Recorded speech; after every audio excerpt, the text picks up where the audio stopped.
Hi everyone, Asmo here, and today I want to talk to you about a crazy item that is coming to Path of Exile 2 very soon on Friday. We're getting a new PoE 2 announcement, and that's going to reveal all of the details of the 0.2 update, and people are speculating whether they will add a Huntress or a Druid to the game or another act, but they already revealed some teasers, and in one of those teasers there was this. And I don't know if you're seeing this at first glance, but this helmet is so psychotic that I think every melee warrior and mercenary will fight to spend all of their money on it at league start, and let me show you why. First, let's look at the item at face value. So we have the Deepest Tower, a nice looking helmet, Spirit Bone Crown. So this is an item base that is not yet in the game, and with level 45 requirement, this would come from the beginning of Act 4. So maybe they'll be releasing Act 4 as well. It has armor and energy shields, so hybrid base with strength and int requirements, which makes the requirements a little bit easier to meet because we have to have two stats which are lower value, pretty easy to meet these requirements.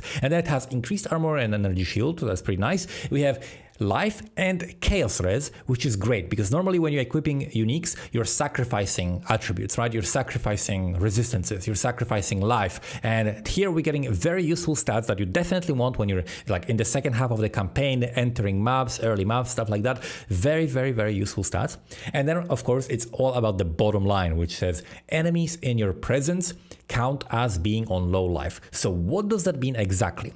Presence refers to an area that is 6 meters radius around you. So that is roughly half of the screen. We have the majority of the screen in the middle affected by this, and then stuff that is at the edges of the screen and stuff that is on the outside of the screen. Like if you're off screening with something like lightning arrow or whatever, then this would not be useful for you. So this would be primarily useful for characters that stand inside of the area where you're dealing damage. You're playing melee, you're playing some caster that cares about dealing damage like nearby, right? If you're doing damage with like Orb of Storms and something else, you have to stand nearby and near the monsters. And if you're standing in the middle or dealing damage around you, that's going to be the build that's going to be benefiting from this the most.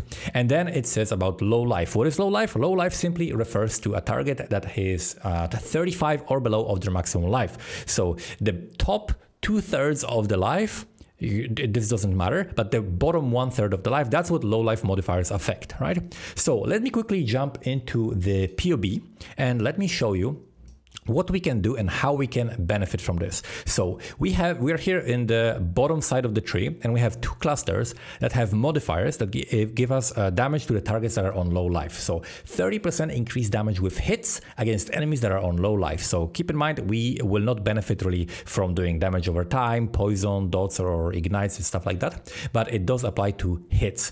And 30% is roughly equal to 10% increased damage, because 10% generic damage, which affects the entirety of the life bar, compared to 30% that affects the bottom 1/3 of the life bar. We roughly divide it by 1/3 and we have the effectiveness of it, right? So these are similar. They are okay to take. They are slightly less efficient, I think, than the 10% increased damage, because we also at the bottom part of the life bar, we're doing some overkill damage, and we're not really benefiting from doing more of the overkill damage, right? Because you're not killing monsters perfectly to 0 HP. You always do some overkill. So I would say this is slightly less efficient. It's maybe like equal to 9% increased damage or 9.5% increased damage, but it's still roughly 1/3 of these regular small nodes. So without the helmet, these are just normal, right? They have normal power level. So we have 30 here, and then we have 60 here. So that would be equal to roughly 20% increased damage, right? So equal to something like maybe this, right? 20% increased melee damage on the smash node. So it's all so far checking out. And then we have stars aligned. This is huge. This gives you lucky damage. What is lucky damage? Lucky damage basically means that whenever you're doing a damage roll and you have basically low end value and top end value, you're rolling twice and you're taking the better result. So let me show you an example item, which we have here. This is a ring that has fire, cold, and lightning damage, and these are the highest elemental damage rolls you can get and the highest tier of it. So we have 29 to 45 fire damage, 24 to 37 cold damage. So you can see cold is slightly lower, but the spread is like roughly, 15 damage in between those, right? 29 and 45. So it's like 16 damage difference between them, between the bottom end and the top end. And then lightning is 4 to 71 lightning damage to attack. So a huge spread. Lightning typically has a very, very big spread spread, which means it is disproportionately affected by the lucky damage, because if you roll, 1 and 100, then you're taking the 100 result, right? And so the bigger the fork, the better lucky damage is for you. So we would like to focus on lightning damage, we would like to focus on melee, and we would like to find sources of flat lightning damage. And they could be things like, for example, Hound of Wisdom in action, right? This is a great pair of gloves that might get nerfed, but the principle will probably stay the same. Maybe the numbers will change a bit, but it gives you 1 to 10 lightning damage to attacks per 10 intelligence. So if we're stacking int and getting a lot of that, that's a huge amount of lightning damage that we are boosting by roughly like 15% by getting the lucky damage. And that is really, really huge. We have lots of different ways of increasing the damage and getting this, but let's look back at these nodes. So we have the lucky damage, we have the increased damage, and then we have the other cluster. And the other cluster gives us 30% increased damage here in these small nodes, and then 120% increased damage. And normally this wouldn't be that crazy, right? Because this would be like 40% increased damage, but you have a little bit of a drawback, right? 5% increased damage taken on low life. So it's like roughly, 2% more, like 2% increased damage taken or something like that.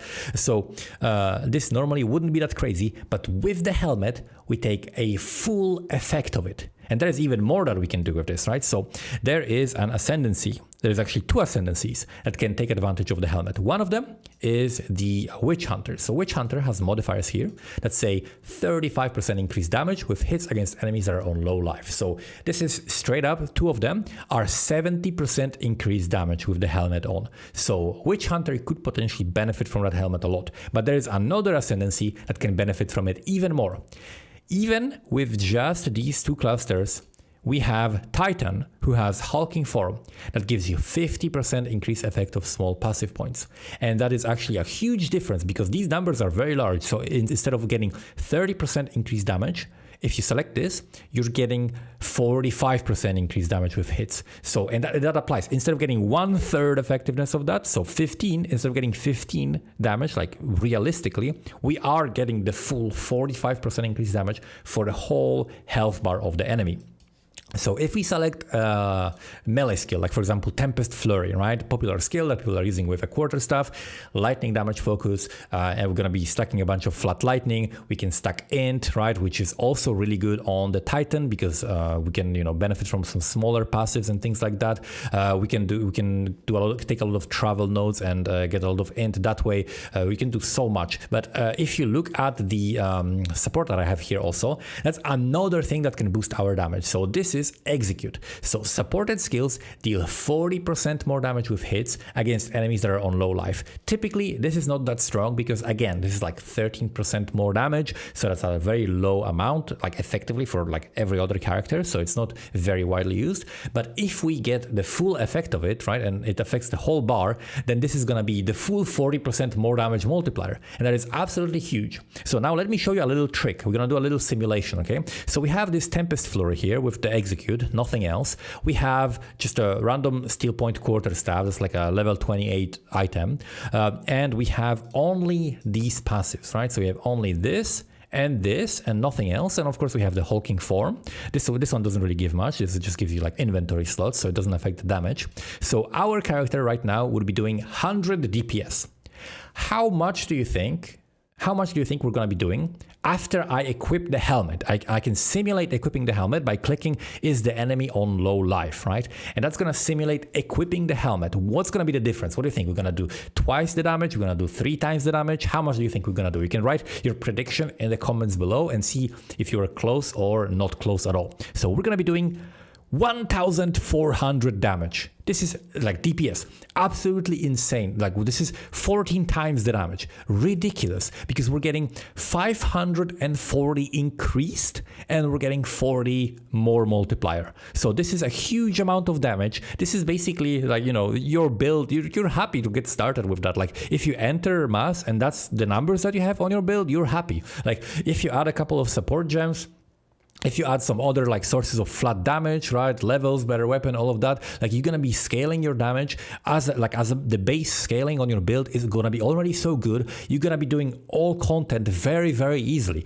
This is like the power level is huge. So I wonder if this helmet is gonna be very rare. Is it gonna be very common? Like how are we gonna be able to get it? Is it gonna be like a random drop from towers maybe because it has a tower in its name?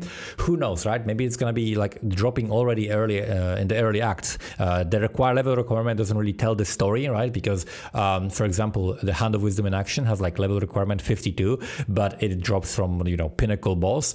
So the level requirement cannot really tell us exactly where we're gonna be getting it. But I think this helmet is absolutely insane. Like the damage difference, right? With just that little investment, and we can put like this damage, the rest of the investment into like crit, attack speed, like things that will multiplicatively scale our damage, and we have all of the increase that we need from just these two clusters. It is absolutely ridiculous. These two clusters give us 540% increase, a lucky damage on top of that, which we're not really benefiting that much here because this is just like a random physical base, and also the full effectiveness of the execute, so that gives you like an extra support gem that you can use.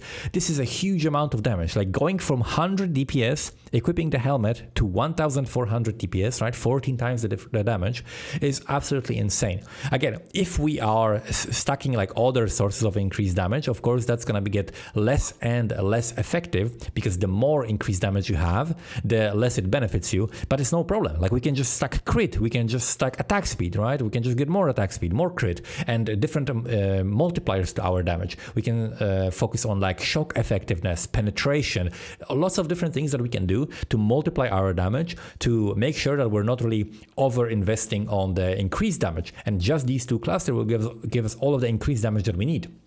So I think this is an absolutely insane helmet, and I wonder how rare it's gonna be. I'm definitely gonna keep my eye on it. It's gonna be, if it's gonna be cheap early on, then I'm definitely gonna buy it no matter what class I'm playing, just as an investment, because I think it's absolutely ridiculous. But yeah, that's it. Let me know what you think in the comments below. Thank you so much for watching, and I'll see you next time. Bye bye.